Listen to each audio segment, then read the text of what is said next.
ঢাকা বিশ্ববিদ্যালয়ের দ্বিতীয় ক্যাম্পাস করলে ঢাকা বিশ্ববিদ্যালয়ের ট্রাফিক জ্যাম এবং অন্যান্য বিষয়গুলো বিবেচনায় এনে সেটি অদূর ভবিষ্যতে বিবেচনা আনা যায় কিনা সেই ব্যাপারে আমরা পর্যবেক্ষণ করে দেখব। মাননীয় শিক্ষামন্ত্রী জনাব ম এহসানুল হক মিলনকে তার বক্তব্য রাখার জন্য আহ্বান জানাচ্ছি।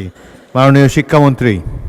বিসমিল্লাহির রহমানির রহিম। মাননীয় স্পিকার, মাননীয় সংসদ সদস্য কর্তৃক আয়োজিত এই বিশ্ববিদ্যালয় স্থাপনের যে প্রস্তাবটি এসছে এটি অত্যন্ত গুরুত্বপূর্ণ প্রস্তাব। সেই সাথে আমি দেখেছি আরও 9 জন মাননীয় সংসদ সদস্য এর সমর্থনে, কেউ কৃষি বিশ্ববিদ্যালয়, কেউ কৃষি কলেজ এবং কেউ বা পূর্ণাঙ্গ বিশ্ববিদ্যালয়ের জন্য আবেদন করেছেন।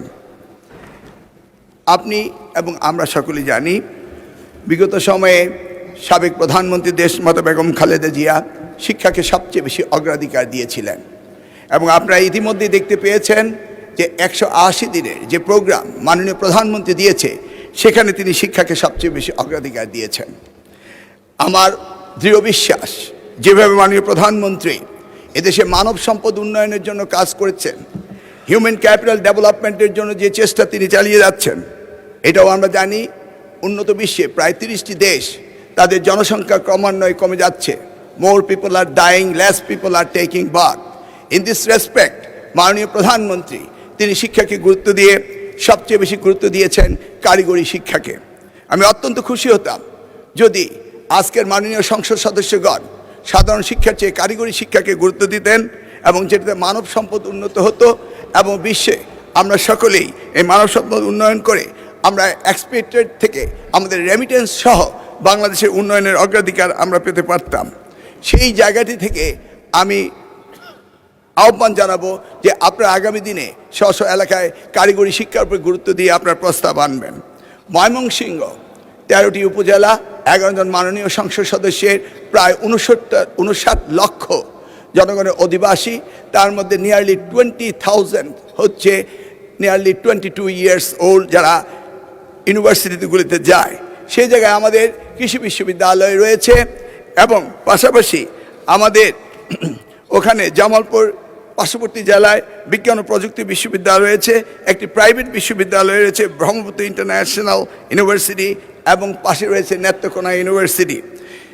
গফরগাঁও থেকে ময়মনসিংহের দূরত্ব মাত্র 52 কিলোমিটার। অপরদিকে ত্রিশালে একটি কবি নজরুল ইসলাম বিশ্ববিদ্যালয় রয়েছে, গফরগাঁও থেকে সেই বিশ্ববিদ্যালয়টির দূরত্ব মাত্র 20 কিলোমিটার। আমরা যদি এই জিওগ্রাফিক লোকেশন এবং ডেমোগ্রাফিক লোকেশনকে আমরা সঠিকভাবে পর্যালোচনা করি তাহলে আপাতত এই গফরগাঁওতে একটি পূর্ণাঙ্গ বিশ্ববিদ্যালয় দেওয়াটা এই মুহূর্তে কতটা যুক্তিসঙ্গত সেই বিচারের দাবি আমি মাননীয় সংসদ সদস্যের উপরে রেখে দিলাম, কারণ উনার পার্শ্ববর্তী এলাকাগুলিতে রয়েছে।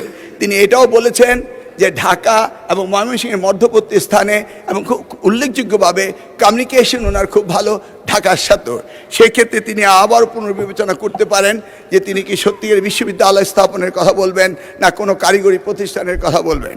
আমি জাহাঙ্গীর আলম সাহেব মাননীয় সংসদ সদস্য ঢাকা, তিনি যে প্রস্তাবটি করেছেন অন্যান্য উন্নত বিশ্বে অনেক বিশ্ববিদ্যালয় বিভিন্ন রকম ক্যাম্পাস থেকে থাকে, তিনি একটি সুন্দর দাবি করেছেন যে পূর্বাঞ্চলে সরকারের জায়গা রয়েছে, সেখান থেকে জায়গা নিয়ে ঢাকা বিশ্ববিদ্যালয় ক্যাম্পাস 2 করা যায় কিনা সেই ব্যাপারে তিনি আহ্বান জানিয়েছেন।